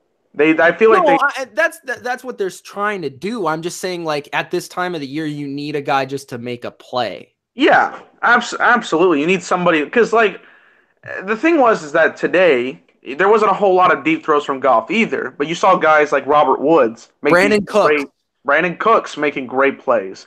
Like, and these guys, I feel like they're both underrated. They're both in the low key department, but like they're both great receivers that with no Cooper Kupp, we had a lot of questions about. We were like, oh, is this receiving group going to have a third guy? All this kind of things. They made the plays. Here, you just don't really have that with the Saints. And it's kind of frustrating to watch considering how their offense started off the year. So, yeah, it's like looking at their targets. Like I tweeted this out midway through the game, and that's why I felt like when it went to halftime, I was like, Rams are going to win. I said that in the chat. And the biggest reason was, okay, yeah, they have Robert Woods, they have Brandon Cooks. But then later in the game, Josh Reynolds makes a couple plays. Yep. Gerald Everett makes a couple plays. Like, even in the Patriots and Chiefs game, the reason why the Chiefs did so well on offense in the second half is because, Hill and Kelsey weren't doing much. But, like, if anything. But, like, a couple of the other guys were making catches and plays. And for the Patriots, Chris Hogan was making play. Rex Burkhead was like the other guys, like the guys that aren't the go-to guys, the guys that the defense at this time of the year, they're going to double team him. They're going to try and take him as much out of the game as possible. You need those other guys to make plays. And that was the difference to me if you really want to narrow it down to one thing between the Rams and the Saints, is the Rams had Reynolds and Everett and these guys to make a couple plays, while the Saints, Carr and Ginn didn't. Yeah, and I was kind of upset by that, because I thought getting Ginn back later on in the year was like that was going to be something that they should look into when they got into this kind of matchup, but they just didn't have that. They weren't able to be creative with the offense. But I think the guy that should get the credit is Goff. And this guy played great today. The first half he was struggling. It was his first road playoff game. A lot of crowd noise. You know what that kind of team is putting on there. But second half, this team's realizing that they put all these pieces together for him. Sean McVay is their coach, a couple days from being 33 years old. Like, hey, this is the moment. We drafted you number 1 overall, by the way. So they wanted him to step up, and those last 2 drives in regulation were showing that he's got a lot of time left in the NFL. Yeah, Goff made some big boy throws, and I wasn't really worried about the Rams because they weren't going to like an environment that was cold. We've seen Jared Goff in LA and in domes. He's played well, and once he was kind of able to corral himself and like get with it after the first quarter, you saw him make throws, and he was sitting there and he made some accurate passes. 297, 1 touchdown. He did throw an interception. Johnny Hecker did have a better passer rating, by the way, 1 for 112 yards, 116. I feel like that was huge. That was insane. No, because what was it? 13-0? It was looking bad. It was 13-0. They just had 2 3-and-outs. They were in a really bad position. I told my dad, I'm like, fake punt ? Because I've seen Hecker do this on like 2 or 3 live streams, not just in games, but in our live streams where we've only had like 3 Rams games. So I'm like, why not think of it on 4th and 1? And then he does it. And I'm like, oh shit! All right, now it's a game. Now we're back into competitive mode. So yeah, and I think if you're the Saints, you kind of you're mad at yourself because you're saying, oh man, we should have known that was coming. Well, because they did it last week too. They were down 14-0 against the Eagles, and they ran a fake punt. So all right, let's get to the comments. They're getting angry. Plus, Bodo gave us $2 just to stop ignoring them. So let's just go exclusively to the chat. Well, guys, there's so much to talk about. I'm sorry. It's just like we're trying not to drift off, but it's really hard not to when there's just so much to talk about. There's a lot of things to unpack. We're sorry. Let's see. Les says, can't keep giving offense advantage and then not giving them each offense a chance in overtime. So he was talking about our overtime rules. He thinks both offenses should have had a chance. Dominate. I dominate. We've seen him in the chat before. He said, all I can say is that the rules are much better than they used to be, which we talked about the old field goal rules. Agree. Trivia says this is the quarterback rankings from today. 1 Mahomes, 2 Brady, 3 Breeze, 4 Goff. I can't put Breeze ahead of Goff because Goff won his performance. I don't know if I'd put Mahomes ahead of Brady either. No. I think Brady 1, Mahomes 2, Goff 3, Breeze 4. I know the stats would say Mahomes 1. And also, what did he have, like 16 completions? I mean, he was still great. He was 16 for 31. Like, it's just not a lot of... Again, this is why he's also a deep threat, though. Again, he did play the best defense. But, I don't know. That's tough. Yeah. I would probably give it to Brady, but I'm biased. Well, I think it was, too. I mean, you got to be clutch in the... It's a toss-up, but you definitely can't put Goff ahead of Breeze. Or behind Breeze. That's just, yeah. I agree. That's just not how it works. Let's see if we got... What else do we got? Ram brings up the fact Mahomes never got a chance in overtime. Bodo's still talking about the coin flip. He is on the coin flip train. Just deal with it. Matt Slater is the best coin flip guy of all time. Just deal with it. Are we putting that in the Hall of Fame? This guy is the... Not only is he the best special team gunner of all time, he's the best fucking heads or tails guy of all time. They need the XFL rules. You hear him scream, heads! Because he didn't want what happened against the Jets. He's like, no, I'm not having that fucking shit happen again. We should have it like the XFL, where we all just chase for the football. And by the way, tear our shoulders. Jeremy Hansford brings up the roughing the quarterback, roughing the passer play on in the fourth quarter. Yeah. There was one on Mahomes where it was like not called, and then basically I will give the ref this. From his angle, it was very difficult to like see that because clearly it looked like Jones was going to smack Brady in the helmet, but somehow like he didn't. So like it was a bad call because he didn't hit his helmet, but like it was a weird. It was a big play. It's just like weirder because they called that, but then they didn't call the blatant holding in the middle of the field. I know. Like I'm like sitting there and I'm like, ref. Like I said it in the chat. I'm like, why are you calling roughing the passer when the Chiefs have literally held the Patriots like 3 plays in a row? Are you not gonna like you don't call like Barry climbing Gronk's back, but you'll call the roughing the passer where the guy like touches Brady. That one play where you're talking about Barry, it reminded me of Tre'Davious White, where he intercepted the ball on Gronk and then Gronk smashed him. But right before then, I'm like, oh, Jesus Christ! Like, what more do you want? Like, it was ridiculous. That play was insane. But at least, but I will say, they gave him 1 penalty. I mean, either way, it was going to be a advantage of yards. Yeah.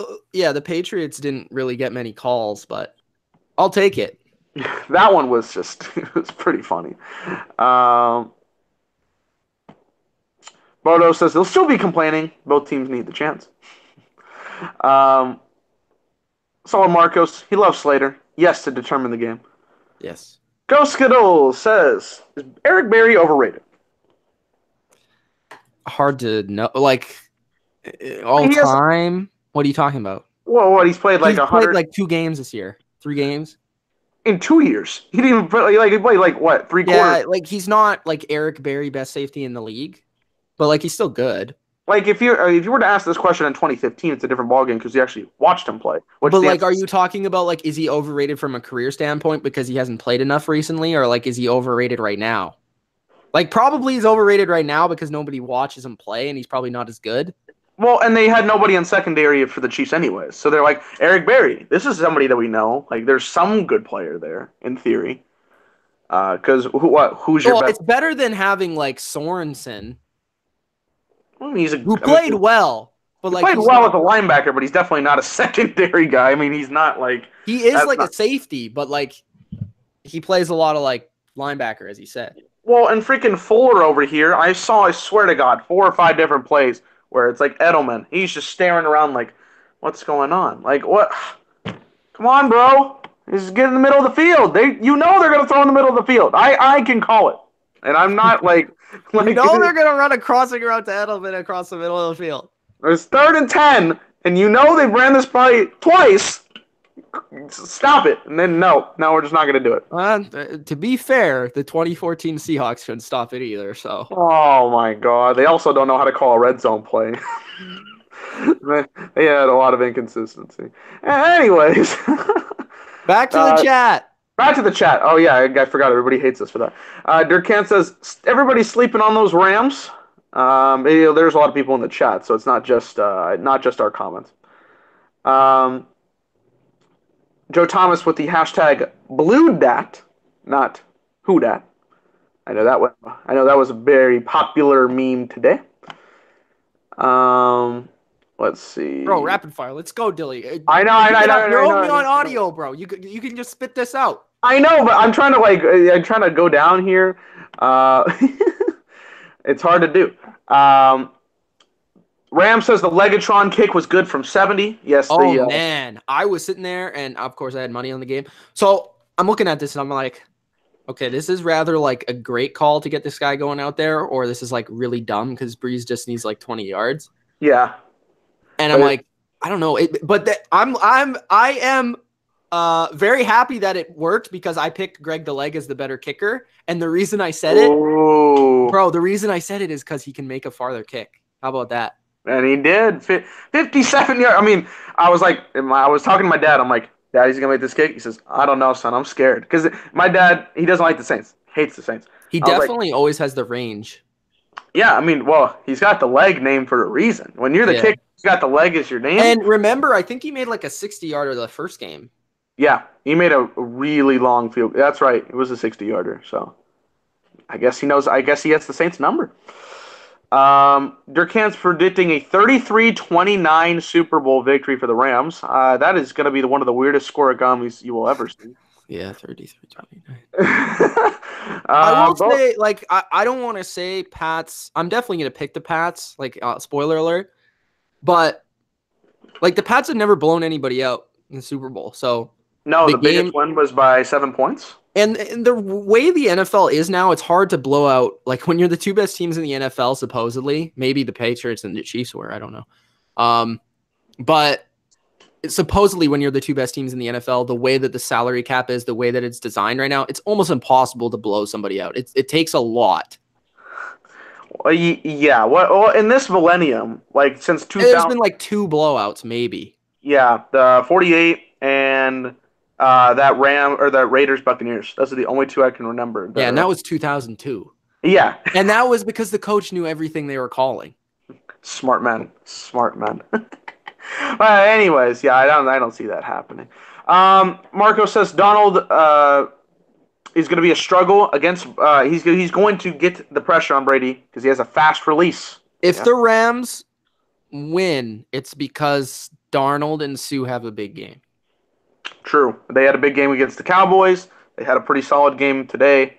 Could be another one. Want to jump in because Solid Marcos has been asking this question for a while. Go ahead. Hey, Mitch, do you think this – okay, I don't know if he said something different the first time. What's the question? I don't know if he's saying if the offense is better or the offensive line. I felt like he said the offensive line the first time. But I think the question reads, is this O better than the 04 Patriots? Okay, that's 2 different questions. I thought he said offensive line the first time, but maybe he just said offense. Well, okay, answer it both questions. I guess it did make it better. I would say yeah. Running game is very comparable. I think it's very close. Corey Dillon. Offensive lines are very similar. I think tight end is a little bit better. Receiver, it's close, but I think that the scheme and the where Brady is at now and McDaniels instead of Weiss, I think, yeah, the offense is probably better. But you know, that 04 offense was kind of underrated because they never really had to score a lot because their defense was good. So they were just like a balanced team and they kind of just were game plan. And again, the early 2000s was better in terms of defense. So it's hard to compare, but I think the Patriots offense now is probably a little bit better. Bodo says, what's Brady's record in domes? That would be a good stat, actually. I'm pretty sure it's pretty good. I'd imagine. I don't know one situation where we'd have a losing record. Well, he did have a road losing record for a minute until. Yeah, I think this was a huge win for the Pats. Yeah. Oh, absolutely. That definitely helps. Because, man, not only do you go to the Super Bowl, obviously, but people were like saying, "Oh, you can't win on the road in the playoffs. You can't win on the road in the play." Even though they've done it, it was a while ago. Yeah. They haven't done it for a long time. I think that's another thing that Brady can just be like, or Belichick or Kraft, whatever, just check it off the list. Be like, okay, we went on the road in the AFC Championship and we won in Arrowhead. So I think that's another thing. And it was offensive line, by the way. So it was, yeah. I saw that on there. Offensive line. Wow, that's tough. Is this the best one since I think the 07 team had a really good offensive line until the last game. The 2014 offensive line was decent, but it wasn't as good as this one. This is probably it's close. I think they're different. I think this is a better pass blocking offensive line. Run blocking wise, I think it's probably a tie. So I'd probably give them an edge. I think left tackle is worse because Matt Light was really good. Left guard, trying to think. I don't know. Was it Mankins in 04? I have to look that up. That's a you question. That's why I got to look it up. Depth chart. I think it was Mankins then. Center is definitely better right now because Andrews is good. And I think it was Dan Copen then. But right guard is better, I would say. And that was Neal. And now it's Mason.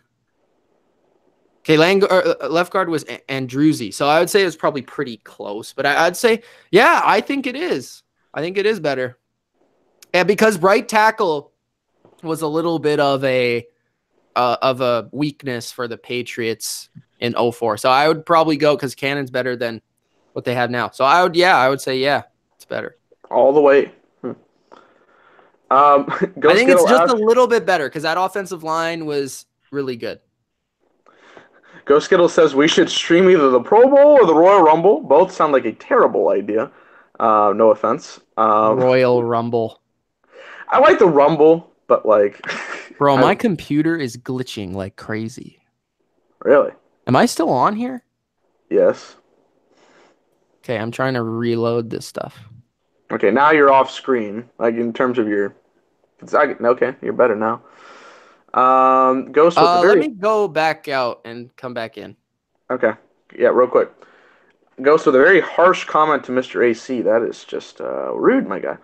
Fact or fiction? Breeze struggles prompts the Saints to draft a quarterback this offseason. I still don't know how they feel about Hill, to be honest with you. I thought Lamar Jackson was going to be drafted by the Saints this last season. They moved up. That's why I thought it was going to happen. And then they got Davenport, which played a decent role this year, but not a great role. I think they'll look into it, but I still think they got trust in Breeze to continue because they got to the NFC Championship game. So I will say fiction on this one. Let's see if there's anything else. Is Michael Thomas overrated? No. Michael Thomas is one of the best receivers in the game, but he is more of a possession guy more than anything else. Okay. You're back? Yeah. Okay. The two questions I took were fact or fiction. The Saints should take a quarterback in the draft this year. Ooh. I said fiction because they were still led to the NFC title game, and I don't think they're going to make it up to happen. I say fiction because I think you want to use that on another player you can use for another try at a Super Bowl. Yep. See, I could see why you would, but for me, I'm always about like going and trying to win the Super Bowl. That's what you're trying to do at the end of the day. You're not trying to look to replace your quarterback just because you might be better for another year or two without, with not a bad quarterback. Like you're just trying to win the Super Bowl. I know that's the same thing with Patriot fans, Dylan. It's like, okay, they need to draft a quarterback high. It's like, no, I want to maximize the Super Bowl now. Like, well, they'll get someone after this year. I'm almost positive they'll get somebody, but yeah, no. But I do think I'll say that I think they really like Taysom Hill. That's what I brought up too. I was like, are they even going to look into that? Like, I think they love him. Yeah, we haven't seen him play quarterback most of the time though. We have a little bit, but it'll be interesting. The other question was, is Michael Thomas overrated? I'm interested to see how you think of this one. What have I always said? Yes. I said he is a possession guy. He's not going to be this deep guy, but he makes that offense at least, what's the word I want to go for? Somewhat explosive? He has risen in my book, but he's still overrated. Because people always say he's like last week people were saying he's the best receiver in the league. No. He's good. He's top 10. He's top 10? Where you go? Overrated. I would say 7 is where my ranking would be at this moment. Number 7. I would take name receivers. I'll just go through it right now. Okay, so these are the people I would have ahead of him, and then I'll put some. So OBJ, AB, yeah, Julio. Yeah. Now we're gonna get into some other ones. AJ Green. Yes, when healthy, he's got to stay on the field. When healthy. Keenan Allen. That's a little bit question. I would say, that is close. That's a really tough one, honestly. That's very even. Very even. So you would put them right next to each other. Yeah. Tyreek Hill. Yes. Thielen, question mark. That one's tough. No. You put Thomas ahead. DeAndre Hopkins. Yes. So that's at least 6 guys right there. I would also argue. Let me go through this. I think Adams is just as good. Adams is in that. He got himself up to that category this year. Absolutely. I think Mike Evans is just as good. He's yeah. I would say right underneath him. To be honest, I think T.Y. Hilton is just as good. T.Y. Hilton's up there. Like he's in that range. I think he's in the second tier. I would say he's at the top of the second tier, but he's in the second tier. You know what I mean? Yeah. Like leading these group of guys, but he's in that tier. And you can disagree, but that's just my opinion. Now, all the guys that I mentioned besides Thielen are in that first tier. So, and I think they would lead ahead of him. How about Bodo, though? He says, Mitch, good news for Edelman because the Hall of Fame put in Lynn Swann for playoff and Super Bowls. Which they pretty much did, honestly. Yeah, look at his numbers. Hell, they put Joe Namath in there for his guarantee. He wouldn't have gotten in if he didn't win. I also want to shout out Ultra. I don't know if you've gotten to these comments yet, but he was just naming a bunch of receivers that when we were talking about like the Saints could use one of these guys. Like he was naming a bunch of them, and I agree. I did like some of them that were in there. He also has a top 10 receivers here, of course, power rankings. Okay. He has Julio at number 1. Of course. He says, I might be biased, but Of course. Hopkins 2. Okay. Hill 3. Thomas 4. This is interesting. Where I'm looking for one guy. Where is he? Where are these? Adams 5. Where are these two? EB 6. What? OBJ 7. No, you're on crack. Juju 8. Juju's a good one. Juju is good. I like that one. Yeah. That's close. 9 Thielen, TY 10. See, this man's still on. It's still high for OBJ and AB on 6 and 7. Move Thomas down to like, if you like, put him 6. Put AB and OBJ ahead of him. They gotta be ahead. Move Thomas down. We know that we talked about AB in a pretty negative light in the video, but in terms of talent, there's no question he's one of the best receivers. Like, to me, Thomas, Adams, Keenan Allen, and Juju are like all sort of the same receiver. Mm-hmm. Yeah. TY is different because he's like more of a speed guy. He is like the Indianapolis version of Tyreek Hill. Go Skittle says, I like this comment. Saints should have drafted somebody like DJ Moore. Yeah, but they traded up and got Davenport. Was it worth the investment? I still don't think so, but maybe he will be. We don't know. Maybe he will be, but like I brought that up too. I'm like, when you guys were doing the live stream and I was working and you guys told me that the Saints moved up, I'm like, bro, they're getting Lamar Jackson. They're going for somebody big. Then I saw Davenport and I was like, wait, what? Yeah, that was a reach. It was a reach because we also talked about him like when we made our rankings for each position. I'm like, this guy wasn't very high on my board, so whatever. But I will again. I'll credit the Saints for at least going all in. Trying. Yeah, that is true. Joe Thomas says Taysom Hill needs 50 snaps a game.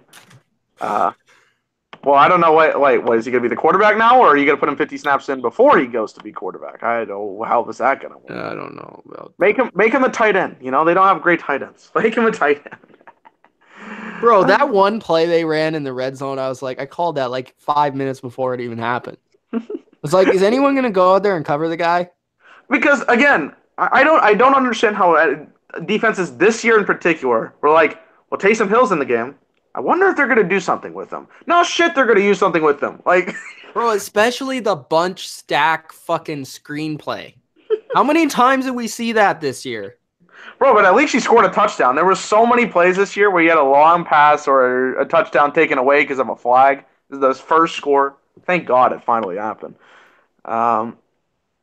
Sean says he would have liked to see 40-year-old Breeze versus 41-year-old Brady. We would have had the probably the oldest quarterback matchup we'll ever see in the Super Bowl if that had happened. Are there any Saints fans in the chat? Not that I can see, honestly. I think they're depressed because I think they thought this was the year. Yeah. Well, honestly should have been. You know how high we were all on this chat about them? Mm-hmm. I think it should have been their year. Even though, like, I swayed this week. Like, I went to the Rams. But you did pick the Saints, didn't you? You still picked them? Well, I picked the Rams. Like, if you want me to show, because I did bet on the Rams. Okay, so you bet on them, but in picks. Yeah, I picked earlier in the week the Saints, but I did say in the chat like I'm kind of leaning Rams now, right? Yeah, you said that. It's just it was a weird kind of situation. It was gonna be a close game. Like that's kind of the way it was going in my head. Like 3-point game. Should we talk about the pass interference call? I think it has. Yeah, probably. It was. I thought initially like it wasn't pass interference because I thought the guy was out of bounds. Mm-hmm. So I was like, okay, yeah, don't call that. Like it's, and I'll say this. I don't think the Saints would have got the first down anyways. So it would have cost the Rams the game. It would have, yeah. For a call that wouldn't have got them. Like if he would have caught it, it wouldn't have been a first down. But on the other side, this is why I hate pass interference. On the other side, it's clearly a pass interference. So you have to call this automatic first down. But then again, I'll flip it back. If he would have caught it, it wouldn't have been a first down. Well, and also, I want to say this. Should have been unnecessary roughness, too. He hit him straight in the head. I would have been probably better with that, to be honest. Because, I mean, you look at that play, it was Nikhil Roby-Coleman running as fast as he can, hits him straight in the helmet. Probably Lee Lewis. And then he had another like holding sort of call on third down where like people were like, oh, that's holding. But then after watching the Chiefs and Patriots game, like I'm glad that wasn't called because that happened all game. I think we need to go. You brought this up earlier in the season. I don't know exactly when. We need to have a replay on pass interference calls. This has to be addressed. Well, Bill Belichick has been trying to get like replays on everything. Like challenge everything. He's been trying to do that for like the last 3 or 4 years. That's not going to happen just because it's the same thing as like baseball, where they're not going to challenge every strike. Pass interference, like big calls should be able to be challenged. Like, I would say like anything that's 15 yards or anything that's like game deciding. Like you have to make a certain rule. Yeah. Anything that's like a spot foul. Like I think any of those calls should be able to be challenged. Because that's, I mean, again, that's a huge call. You get that all around. Like you throw in like the 2-minute, like the booth reviews the scoring plays and stuff and the like the big plays. Like they should review penalties within 2 minutes. Yeah, that's true. Yeah. Because then whatever penalty is going to be, it's going to change the course of the game. So you need to make sure that happens. By the way, update by Kyle Van Noy. He just tweeted #WeSuck. Is he having fun? My thing is that the NFL needs to go over this. They have to go over this referee situation. And again, I know we judge on them every year, and I know we're on the couch getting like 8 million views, like of what the play is or the call is. But man, this was rough. It was a rough call. That call is going to change the complexion of both teams forever. Let's see here. Let's go down the list if there's any more good comments. And these are football questions. I know you guys are talking about a little bit of baseball here, but not what we got here. Hansman says, if the Saints wide receivers suck, how about the Patriots? I don't know how that works. Patriots receivers have played better than the Saints. I think if you had talked about week 1, you could make this argument, but this is not week 1. So I also think Tom Brady has played better than Breeze recently, and I also think McDaniels has been better than Peyton. Yeah. I think all 3 of those things are true. Yep. And I think the Patriots, it's not only their receivers or whatever, it's also the Patriots right now, their ability to run the ball.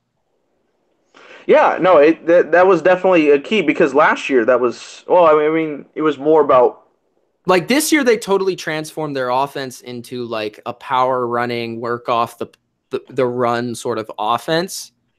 And like when you're able to run the ball the way they are, which is a huge credit to the offensive line and the running backs and the play calling, it's like, yeah, of course your receivers are going to look better then because you're going to have one-on-ones or you're going to have a better matchup.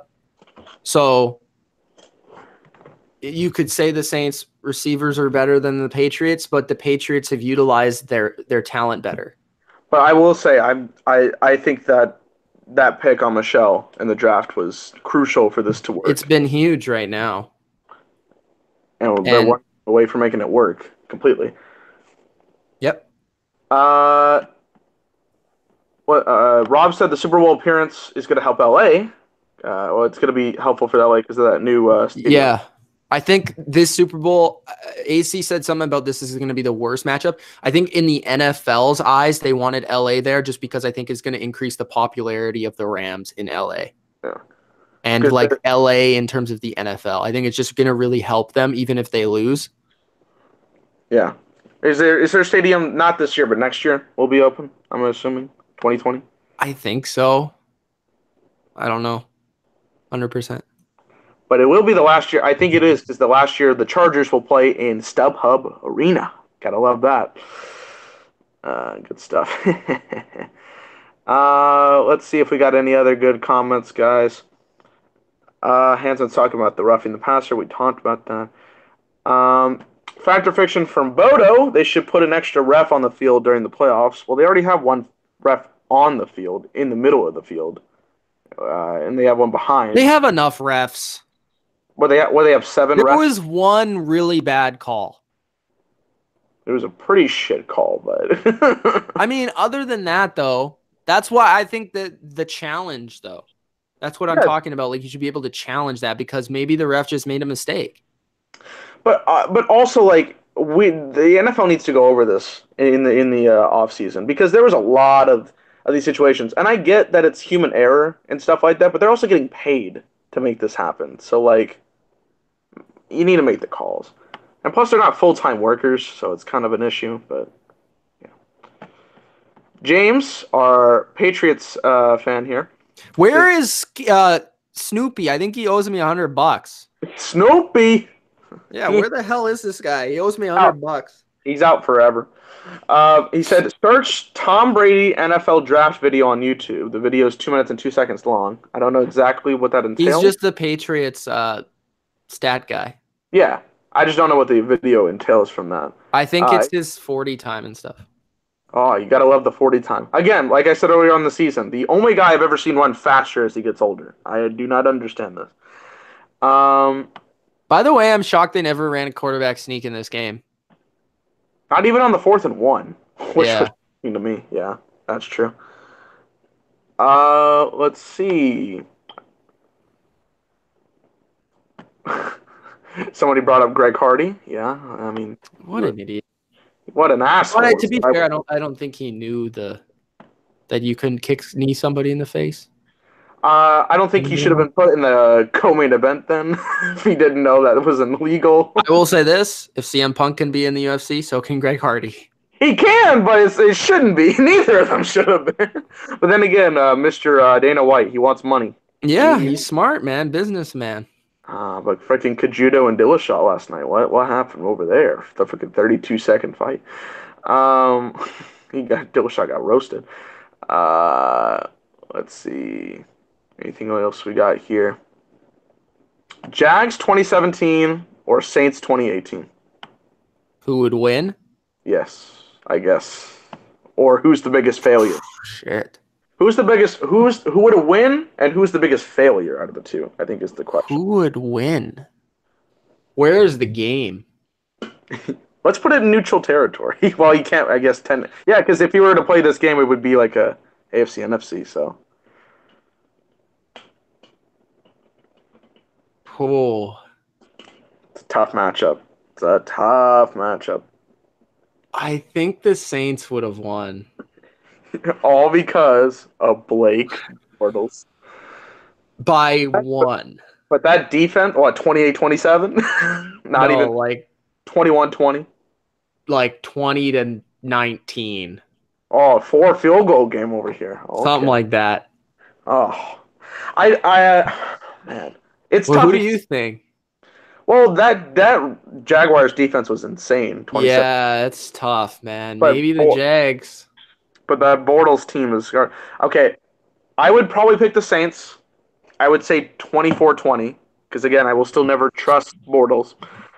The question is, another question. How good was that team, man? It was so good. It was 1 quarter away from going to the Super Bowl.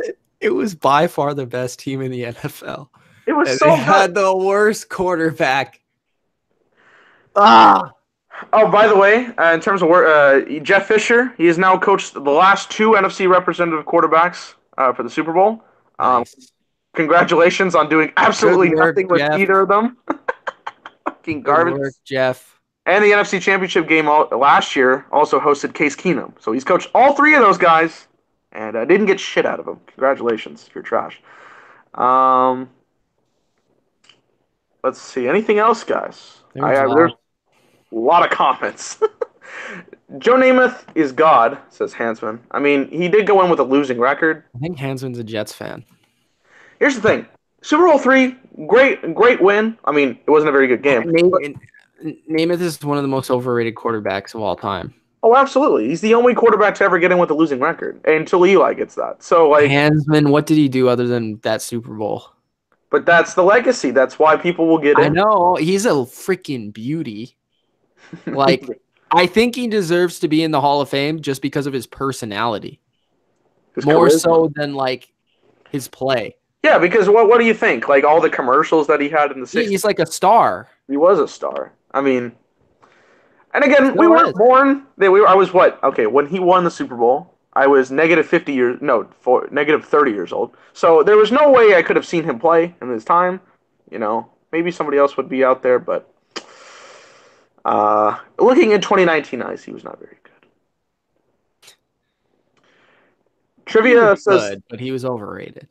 Overrated. Again, like, who would have picked Joe Namath over Johnny Unitas? I mean, Johnny Unitas was the boy. No one. Fucking nobody. Trivia says Kenny Golladay could be top 15. He was too inconsistent for me to be putting him right there. Kenny Golladay? He's top 30. 30? He's top 30.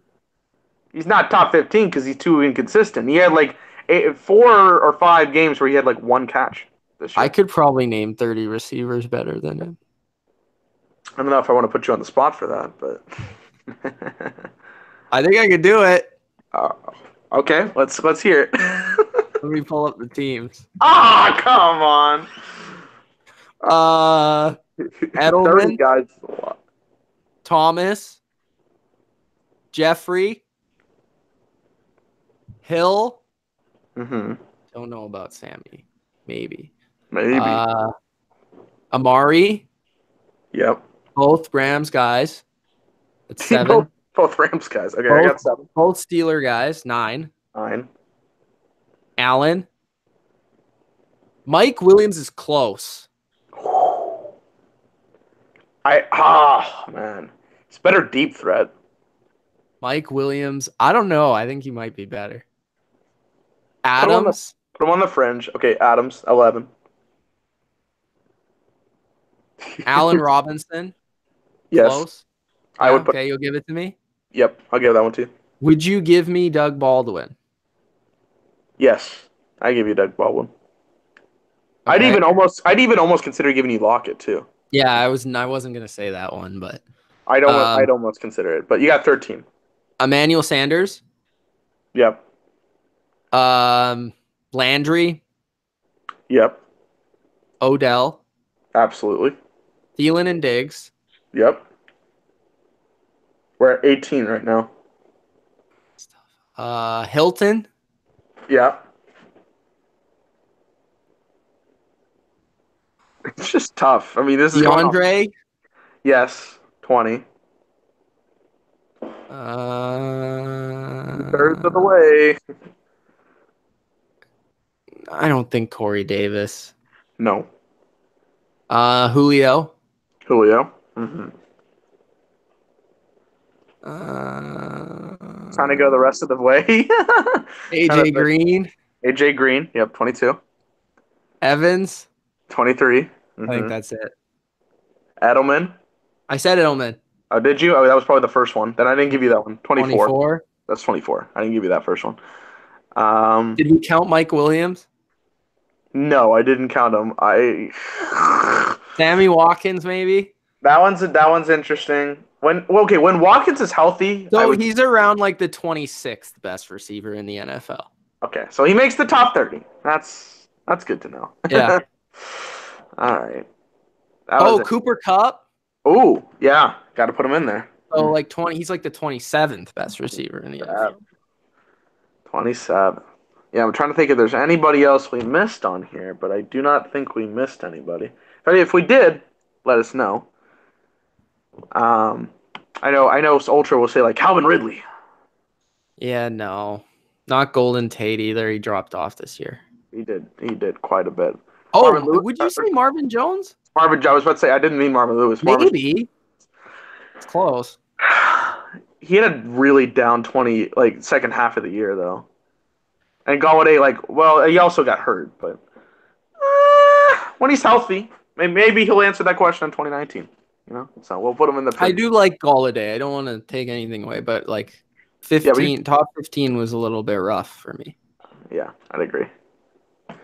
Trivia with his QB power rankings. I guess. No, I don't even want to look at these. I guess of the season? Is Brady in the top 3? No. Okay, I don't even want to know. Okay, what is it? What is it? You want me to tell you the list? Yeah. Okay. Mahomes 1. Okay. Rivers 2. No. Brady. You're not gonna like this list. 3 Breeze. 4 Luck. 4 Luck. Luck should be out of Breeze. 5 Wilson. 6 Foles. What the? 7 Rodgers. Oh. 8 Brady. What did Rodgers win like 6 games? 6-9-1, baby. 6-9-1. 8 Brady, 9 Watson, 10 Ryan. I don't know if you just. You know what? I'm actually coming out with a video ranking. I think I talked about this, ranking every quarterback that started a game. Yes, I remember that. And I've been maneuvering my list, but I think I got a pretty solid list right now. I am wondering a couple of people just off the top of my head. I definitely want to see that video. It's going from worst to best, I'm assuming. So. Yep. Okay, so where's Bortles going to be is the question. That's really where I'm thinking because I'm like, okay, Peterman was worse than him by like two passes. Bro, Cody Kessler was worse than him. Oh, Cody Kessler. There's a lot. Don't worry about it. There's a lot. There's a lot. The Jake Allens of the world on this video. Yes, can't wait for Jake. Is that his name, Jake? Jake Allen. Does he? Question is, can he get out of the bottom 5 if you don't know his name? Yeah. I don't think that's gonna happen. That would be great though. Durkant says Juju's overrated, which I feel like that's not true at all. No. I mean, did you see the year he had? I think he was stat-wise better than Brown. He was stat-wise better than Brown this year. I think Juju's definitely top 10. Yeah. No, I love the kid. He's very good. And ran with this is going to be the final comment. Hecker's not in the top 10? That's bullshit. He should be top 1. He's got if he had gotten 1 snap, boom. This guy's the winner. Oh, by the way, didn't have Big Ben in the top 10? No, he didn't. Oh, is Will Fuller better than Galladay? I'd say Will Fuller's also on that list. That's pretty. Yeah, I would give it Will Fuller. All right, so he's the 28th best receiver. 28th best receiver. And we still got questions about Mike Williams and somebody else. So there you go. There you go. He's in the top 30, but barely. All right. I think that's it. All right, man. It was a good one. I hope you guys had fun. I think we did. I'm looking forward to the Super Bowl. There's going to be a lot going on the Bottom Line View. If you haven't already, share this with your friends. Share the channel with your friends. We're doing a lot over here. Going to be a ton of just every type of video imaginable for Patriots Rams. Yep, 2 weeks. And of course, in the off season, guys, it's coming up. We're going to be working just as hard. So, yeah. Thanks, guys, for sticking around. Thanks, guys, for the support. Hit that like button if you haven't already. Hope you guys enjoyed the football today. It was awesome. Dylan, anything to say? Yeah, a lot of videos coming up in the next 2 weeks. I know Mitch will release our solo content. I'll have a couple solo videos. We'll work on that soon. I got a new off-season series I'll talk about. We're going to talk about certain teams over the course of their 2018 season. So stay tuned for that. I'll be highlighting at least 4 teams. Going to be up to 8, but we'll see how that goes. and good stuff on the way. So don't want to miss out, especially in the next 2 weeks. All right, guys. Thanks for tuning in. It's Mitch and Dylan and AC. Peace out. Peace.